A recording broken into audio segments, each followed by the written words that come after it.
Bonjour et merci pour cette invitation. Alors effectivement, on va changer d'échelle. Là, on va parler d'efficience d'utilisation de l'eau. Je partage le constat de mon prédécesseur, Nicolas Hébert, qui disait qu'il fallait maximiser l'évapotranspiration. Maintenant, une fois qu'on a une quantité d'eau donnée, comment en faire le meilleur usage? C'est plutôt dans ce contexte-là que je me place, pour moi. Le pointeur ne marche pas très bien.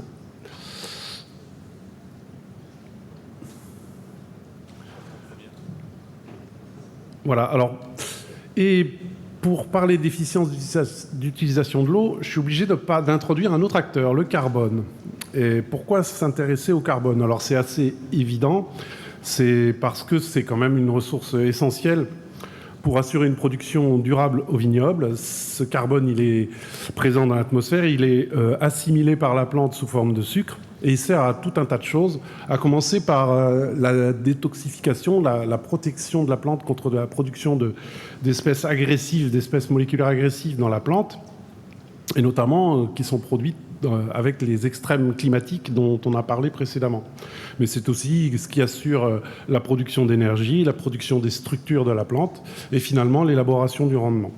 Alors c'est réaliser cette assimilation du carbone, vous le savez, par le processus de photosynthèse qui se passe en deux temps. L'intégration d'abord du dioxyde de carbone atmosphérique de l'atmosphère vers l'intérieur de la plante à travers des petits orifices qui sont situés à la surface inférieure des feuilles chez la vigne. Et ce dioxyde de carbone qui arrive à l'intérieur de la feuille est ensuite transformé, assimilé en molécules organiques, en sucre, par les chloroplastes, ces espèces que j'ai symbolisées ici, là, par cette espèce d'ovale ici, avec toute la machinerie enzymatique qui permet cela. Et c'est là que l'on voit apparaître quelque chose d'important qui est le fait que chaque fois qu'on veut assimiler du carbone, il faut consommer de l'eau. C'est-à-dire que l'assimilation du carbone, ça a un coût, et ce coût, il est payé par la plante sous forme d'eau. Donc ça s'échange à travers les pores des petits stomates, là, des orifices qu'il y a sur les feuilles, on le voit, il y a un couplage entre l'entrée du carbone et la sortie de l'eau. Mais il y a aussi un couplage à travers le fait que pour faire beaucoup d'assimilation, il faut des grandes surfaces, parce qu'il faut aussi de l'énergie solaire, qui est fournie donc par le soleil, là, et qui permet de faire tourner la machinerie photosynthétique une fois que le carbone, sous forme de dioxyde de carbone, est rentré dans la feuille. Et donc, il y a deux grandes sources de variation par lesquelles l'assimilation du carbone et les pertes en eau sont couplées. La première, c'est ces stomates. Plus les stomates sont verts, plus on assimile le carbone, mais en même temps, plus on perd de l'eau. Et l'autre facteur de couplage, c'est la surface foliaire. Plus on a une surface foliaire importante, plus on capte de l'énergie solaire qui permet cette photosynthèse, mais en même temps, plus on perd de l'eau. Donc, on passe ainsi d'un couplage entre le carbone et l'eau à cette notion d'efficience d'utilisation de l'eau que l'on peut objectiver sous la forme de ce calcul. C'est la quantité de carbone qui est capturée par la plante divisée par la quantité d'eau perdue. C'est-à-dire quelle biomasse, quelle quantité de production la plante est capable de réaliser pour chaque gramme d'eau consommée. Ça, c'est un critère qui est très important et on se rend compte que les plantes se sont adaptées pour maximiser ce critère-là. Alors, ça peut être défini à différentes échelles d'espace. On en a parlé un petit peu ce matin. À l'échelle la plus large, c'est la parcelle et des échelles de temps les plus longues, c'est le cycle de culture. Et à ce moment-là, on parle d'une efficience d'utilisation de l'eau, EUE, là, que j'abrégerai toujours comme ça, à l'échelle du cycle de culture, qui est le rendement, du coup, divisé par toute l'eau qui est perdue par la parcelle. Alors, ce n'est pas simplement l'évapotranspiration, mais c'est aussi, je crois Nicolas Hébert en a parlé, le drainage, le ruissellement. Et tout ça va diminuer l'efficience d'utilisation de l'eau. Chaque fois qu'on aura trop de drainage, du ruissellement, eh bien, on perdra l'efficacité de cette eau. C'était là aussi la notion de pluie efficace dont parlait Nicolas Hébert.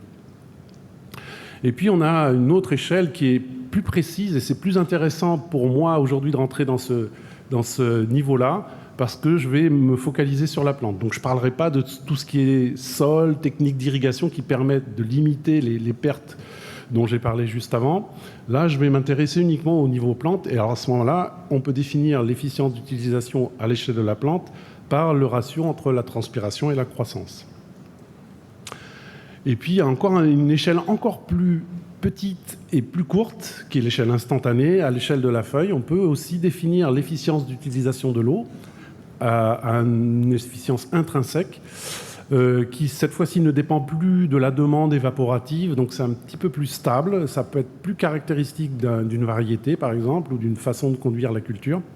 Et cette fois-ci, ce sera la photosynthèse divisée par la conductance stomatique, c'est-à-dire une mesure de cette ouverture des stomates, là, de ces petits orifices à la surface des feuilles. Donc ça se mesure avec ce type d'appareil, peu importe, hein, c'est des appareils d'échange gazeux où on peut pincer la feuille, donc ça normalise beaucoup de choses, c'est ça qui est intéressant.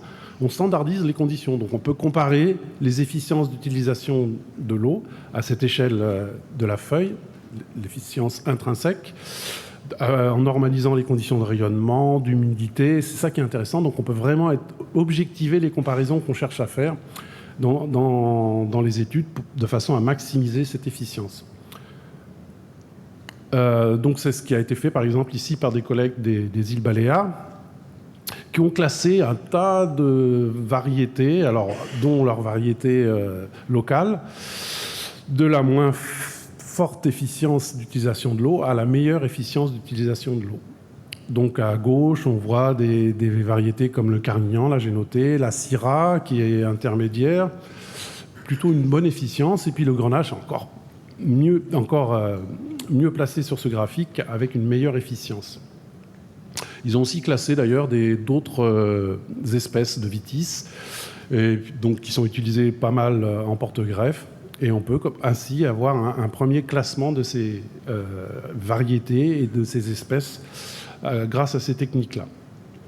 Alors comment on peut améliorer l'efficience d'utilisation de l'eau? Alors bien sûr, on peut choisir les meilleurs parmi ceux qui ont été présentés précédemment, mais on peut aussi regarder la physiologie qu'il y a derrière tout ça, en s'intéressant donc aux deux grandes sources de couplage dont j'ai parlé. D'abord les stomates, ces orifices-là.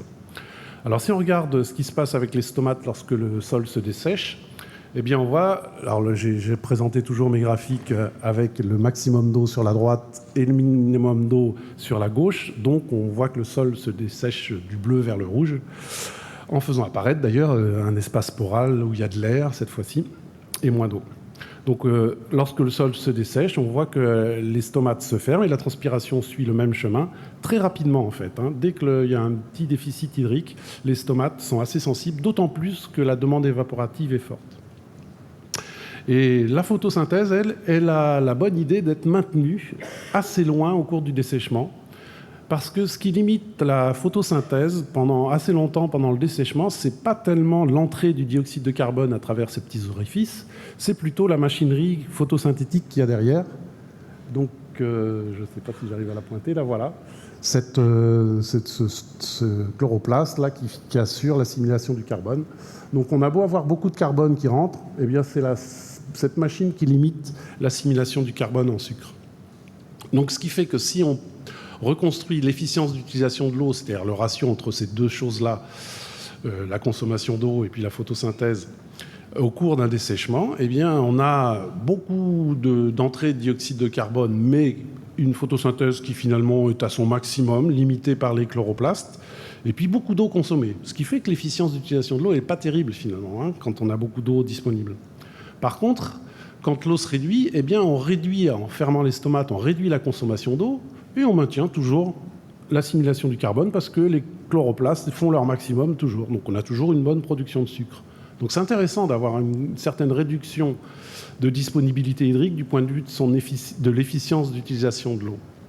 Et puis après, eh bien, ça tend à plafonner, parce que si on réduit beaucoup l'ouverture stomatique, ben cette fois-ci, c'est tout qui est réduit en même temps. Donc le ratio des deux, il ne bouge plus beaucoup. On a toujours à peu près la même efficience d'utilisation de l'eau. Donc vous voyez que les plantes, en fait, elles utilisent les stomates et elles les ferment pour maximiser l'efficience d'utilisation de l'eau. L'idéal serait donc d'avoir toujours les stomates fermés. Non. D'abord, parce qu'on n'aurait pas le bénéfice dont a parlé Nicolas Hébert, mais en plus, parce que ça va limiter la photosynthèse. En tout cas, ce qu'on peut affirmer, par contre, c'est que fermer un petit peu les stomates ne va pas tellement réduire la photosynthèse et va permettre d'améliorer l'efficience d'utilisation de l'eau. Donc la première recommandation, ça serait de limiter, vous le saviez déjà pour plein d'autres choses, que c'est intéressant de limiter les excès d'eau chez la vigne, mais c'est aussi intéressant du point de vue de cette efficience d'utilisation de l'eau. Alors, on peut aussi essayer de tirer parti d'un classement qui avait été fait entre les plantes qui ferment beaucoup leurs stomates, qui sont dites isohydriques, qui maintiennent leur état hydrique grâce à ça, et puis les plantes qui ferment moins bien leurs stomates quand le sol se dessèche, qui sont dites anisohydriques. Bon, cette typologie, je ne vais pas trop la détailler ici parce que de toute façon, il y a beaucoup trop de résultats contradictoires. Ce classement, il est devenu très variable avec les études et le lien avec l'efficience d'utilisation de l'eau, il reste largement à établir. Donc c'est une classification qui est malheureusement pas très utile pour raisonner cette efficience d'utilisation de l'eau. Je passe au deuxième aspect qui permettrait d'améliorer l'efficience d'utilisation de l'eau, c'est la surface foliaire, qui est le deuxième facteur de couplage entre cette transpiration et cette photosynthèse. Alors cette fois-ci, lorsque le sol se dessèche, eh bien, la surface foliaire, la vigueur de la plante, vous le savez, elle est réduite. Et de ce fait-là, la transpiration diminue. Pas autant, mais quand même, elle diminue assez fortement au fur et à mesure que la surface foliaire est réduite. Donc, en parallèle, on peut regarder la photosynthèse, et elle, un peu comme quand on réduisait l'ouverture des stomates, elle est plutôt maintenue dans un premier temps lorsque le sol se dessèche.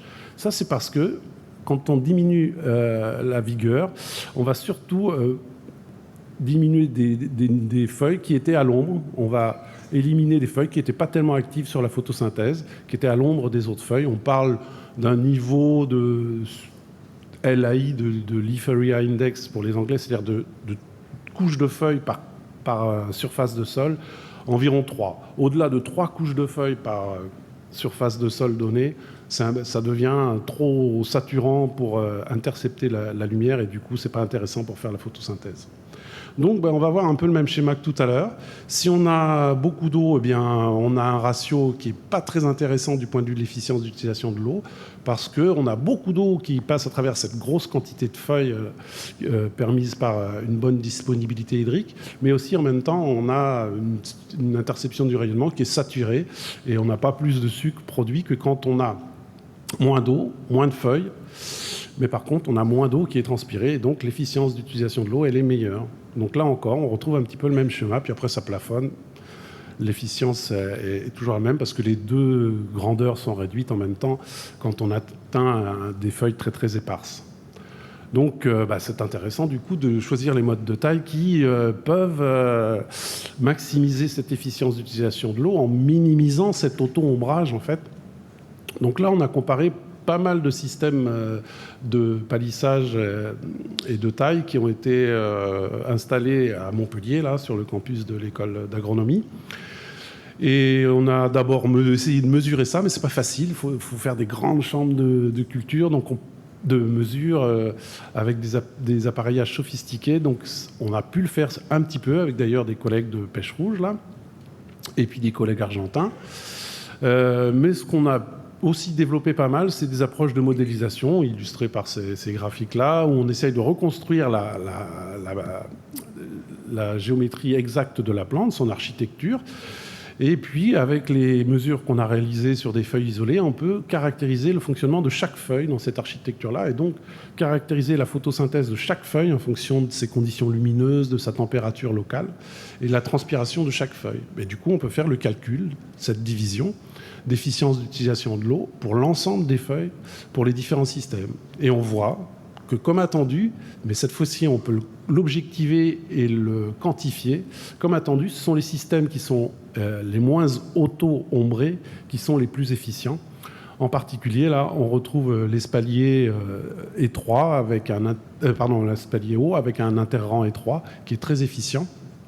Interrang étroit, ça veut dire que pour un objectif de production donné, eh bien, les rameaux sur le rang seront assez espacés, donc pas trop d'auto-ombrage. Et à l'opposé, l'espalier avec un interrang large, au contraire, pour un même objectif de production, il faudra mettre beaucoup de rameaux sur le rang. Et cette fois-ci, il y aura beaucoup d'autombrage et l'efficience d'utilisation de l'eau, en bleu, là, elle sera beaucoup plus faible. Et on peut classer comme ça, très objectivement et assez précisément, les différents systèmes de conduite. Certains, vous le voyez, le cordon simple haut, il est assez variable. On a caractérisé des plantes dans ce système-là qui avaient des architectures très contrastées. C'est des systèmes qui sont beaucoup plus variables. Donc il faut aussi regarder cette variabilité. Alors le dernier volet que je voudrais présenter, c'est un volet qui consiste à explorer un petit peu plus largement maintenant le matériel génétique en tirant parti des grandes collections dont on dispose, et notamment près de Montpellier, là, au domaine de Vassal, le centre de ressources biologiques de la vigne, qui nous permet de piocher assez largement dans cette diversité. Donc on l'a fait il y a peu de temps, là, enfin il y a quelques années. On a croisé des syrahs avec du grenache et on a obtenu presque 200 descendants qui ont été installés les uns à côté des autres dans un même vignoble, ce qui nous permet de les comparer avec les mêmes conditions ambiantes. Ça a été étudié pendant 2 ans avec 2 conditions hydriques. Au-dessus en bleu, là, c'est des conditions irriguées. En dessous, donc plus proche de nous dans l'image, entouré en orange en vue de dessus, c'est en condition de déficit hydrique. On avait ces 188 placettes correspondant aux 188 descendants, avec 5 pieds par descendant, plus 64 placettes de grenache utilisées comme témoins dans cette parcelle, en vert un petit peu fluorescent là, et de régime hydrique donc. Et on a suivi, d'abord, on a voulu caractériser les régimes hydriques. Et on s'est rendu compte qu'il y avait de l'hétérogénéité. Ça, c'est un premier problème. Même dans ce joli champ là, qui était bien conduit, on avait choisi la parcelle, il y avait de l'hétérogénéité. On l'a caractérisé avec les mesures de potentiel hydrique de base, que vous connaissez pour certains d'entre vous, qui permet d'avoir une appréciation de l'état hydrique du sol. Donc ça se fait en fin de nuit, d'où l'image. Et on a eu cette cartographie qui montre que, en bleu, c'est bien alimenté dans la parcelle irriguée, mais en dessous, dans la parcelle en déficit, il y a des zones, donc certains descendants qui sont plus sollicités que d'autres par un déficit hydrique plus sévère. Alors on a cherché aussi en même temps à caractériser l'efficience d'utilisation de l'eau. Et là, autre difficulté, 188 descendants fois 2 conditions hydriques. Caractériser la transpiration et la production de ces 188 descendants fois 2, c'est un petit peu compliqué au vignoble. Donc on a utilisé une méthode indirecte qui est l'enrichissement en carbone 13 dans les mous, qui est une bonne mesure de l'efficience de l'utilisation de l'eau intégrée sur l'ensemble du cycle, puisque c'est dans les mous à la fin de la production, et sur l'ensemble de la plante. Donc là, vous avez une petite illustration de la façon dont ça fonctionne. Il y a en fait un petit peu de carbone 13 dans l'atmosphère, le compartiment bleu, là, dans mon schéma. Et ce peu de carbone 13 passe à travers les stomates quand ils sont grands ouverts. Donc on le retrouve à l'intérieur de la feuille, dans le compartiment en vert. Par contre, le métabolisme, lui, il aime bien les carbones légers, ceux qui sont à 12, qui pèsent 12, quoi, en gros. Grammes par mol, et il préfère ça au carbone qui pèse 13. Et donc on va avoir un gros écart, du coup, quand ça va fonctionner comme ça, avec des stomates grands ouverts, entre ce qu'il y a dans l'atmosphère et ce qu'il y a à l'intérieur de la plante, et puis finalement dans les mous. Et au contraire, quand on est en stress hydrique, en rouge en bas, eh bien, cette fois-ci, il y a un petit peu moins de carbone 13 qui rentre dans la feuille, parce que les stomates aussi, ils préfèrent laisser passer le léger que le lourd. Mais surtout, ce carbone 13, une fois qu'il est rentré dans la feuille, il n'y a pas beaucoup de dioxyde de carbone parce que les stomates sont fermés. Et là, le métabolisme, il est obligé de tout utiliser. Du coup, l'écart entre l'extérieur et l'intérieur, il se réduit. Et il y a quand même pas mal de carbone 13 qui se retrouve dans les mous. Donc c'est ça qu'on a utilisé pour caractériser l'efficience d'utilisation de l'eau. On l'a fait d'abord chez le grenache, notre témoin, et on a une cartographie du carbone 13. Alors on a vérifié au passage qu'on a un bon lien entre cet enrichissement en carbone 13 dans les mous et le dessèchement de la parcelle avec sa variabilité qu'on avait caractérisée par les mesures de potentiel hydrique de base là, sur l'axe des X de mon graphique. Donc on a un bon lien pour nos témoins. On a corrigé les hétérogénéités spatiales grâce à ça. On a fait une espèce de cartographie de l'hétérogénéité spatiale, de la disponibilité hydrique, et on a pu ensuite mettre en place des analyses génétiques parce qu'on avait une descendance, et ça permet de balayer ensuite la séquence du génome et de voir s'il y a des endroits sur le génome qui sont bien corrélés avec la variation d'efficience d'utilisation de l'eau mesurée par l'enrichissement en 13C, là, en carbone 13 ici. Et effectivement, sur un des chromosomes, là, le schéma qu'il y a au milieu ici, c'est un chromosome. Effectivement, sur ce chromosome, le 18, on a repéré une région qui variait en fonction de ce que le descendant avait hérité de Grenache ou de la Syrah, et dont cette variation était bien liée à la variation d'efficience d'utilisation de l'eau sur ces plantes-là. Alors, c'était super encourageant, mais c'était limite de détection. On a eu de la chance de l'attraper, celui-là, et puis on n'en a pas vu d'autres. On s'est dit que c'est peut-être plus facile de faire ça dans des plateformes. On a des plateformes dites de phénotypage qui nous permettent de caractériser la réponse des plantes en conditions contrôlées sur des automates. Et on s'est demandé si on pouvait avoir les mêmes résultats en caractérisant la croissance avec des images et la transpiration en pesant les pots les uns derrière les autres grâce à l'automate. Et on a retrouvé une même région du génome, effectivement, impliquée dans l'efficience de transpiration qu'on avait directement calculée là, en plateforme. On avait directement la transpiration et la croissance. Et ça correspondait bien, donc c'était super encourageant. Et hop, je vais bouger ça pour montrer tous les chromosomes ensuite. Voilà, sur lesquels on a détecté beaucoup plus de régions qui étaient impliquées dans l'efficience d'utilisation de l'eau. Donc on s'est dit, notre plateforme, effectivement, elle est plus efficace. Ou alors on ne retrouve pas la même chose. Et pourquoi on pourrait avoir davantage de régions détectées en plateforme qu'au champ ? Peut-être qu'il y a une différence qu'on a un petit peu négligée, c'est qu'au champ, notre discrimination du carbone, là, le 13 contre le 12, elle se fait surtout quand les stomates sont ouverts et quand les chloroplastes fonctionnent avec le soleil, c'est-à-dire le jour. Par contre, dans notre plateforme, on a mesuré la transpiration journalière entière, ça a intégré la nuit, le jour et la croissance sur toute la durée. Donc du coup, on a en fait tous les processus impliqués le jour et la nuit qui sont bien représentés par cette caractérisation en plateforme. Donc on est allé plus loin, on s'est dit tiens, on va essayer de séparer la transpiration mesurée le jour et la transpiration mesurée la nuit en passant les plantes dans des chambres noires ou dans des chambres éclairées et en mesurant leur croissance toujours. Et cette fois-ci, effectivement, on s'est rendu compte qu'on avait un lien entre la transpiration la nuit des plantes et cette efficience d'utilisation de l'eau.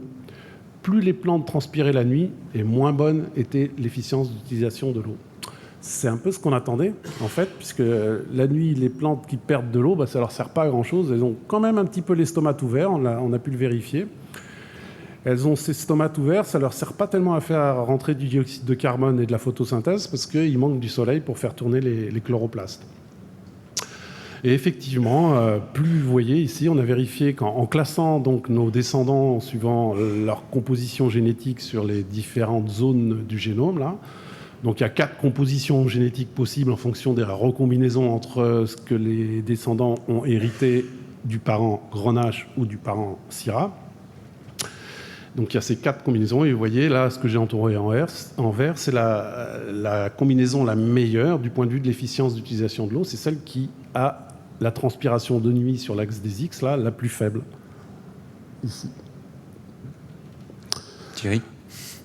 Ouais, voilà, je pense que je vais arriver à la fin. Donc avec ça, on peut retenir les descendants qui ont la meilleure efficience d'utilisation de l'eau. On va éviter ceux qui réduisent la transpiration le jour aussi parce qu'on soupçonne que ça va réduire leur photosynthèse. Et on peut sélectionner en même temps, on l'a fait, les descendants qui maximisent la croissance en même temps qu'ils réduisent leur transpiration de nuit. C'est l'objet de mon petit graphique à droite que je ne vais pas trop commenter pour arriver à ma conclusion, qui est simplement de rappeler que l'efficience d'utilisation de l'eau varie avec les pratiques culturales, ce que je vous ai montré un petit peu, et les variétés. On pourra discuter éventuellement d'autres pratiques. L'excès d'eau ne bénéficie pas à la production des sucres à partir d'un certain seuil. Donc, ce n'est pas la peine de viser un excès d'eau quand on en a de l'eau disponible. Ce n'est pas la peine de viser un excès d'eau trop fort si elle peut être utilisée pour d'autres choses. Et on peut améliorer cette efficience d'utilisation de l'eau sans pénaliser la production en limitant l'auto-ombrage et en sélectionnant des variétés qui consomment peu d'eau la nuit en particulier, mais avec d'autres pratiques aussi. Et puis, on a actuellement, ce sera mon dernier mot, des travaux en génétique en cours pour étendre encore la gamme explorée de Vitis vinifera Donc avec nos collègues généticiens, là, on travaille sur un gros programme qui explore 300 variétés de Vitis vinifera sur ces caractéristiques-là et plein d'autres encore avec du raisin, alors que j'en ai pas parlé ici. Et voilà, je vous remercie.